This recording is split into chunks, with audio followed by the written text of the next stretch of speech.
la roja fogata del ocaso, despacio, mansamente, muere el día.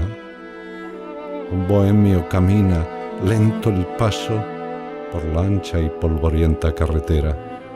En los ojos, la sombra de una herida y el muerto resplandor de una quimera.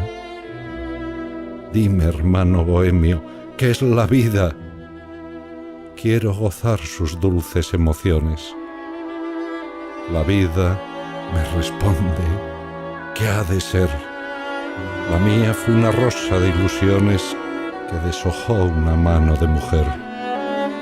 Y siguió su camino polvoriento, brilló una estrella en la celeste esfera, y el viento recogió su pensamiento y se alejó por la ancha carretera. Y pensando en su cruel filosofía, volví por el camino, paso a paso, mientras que, mansamente, murió el día en la roja fogata del ocaso.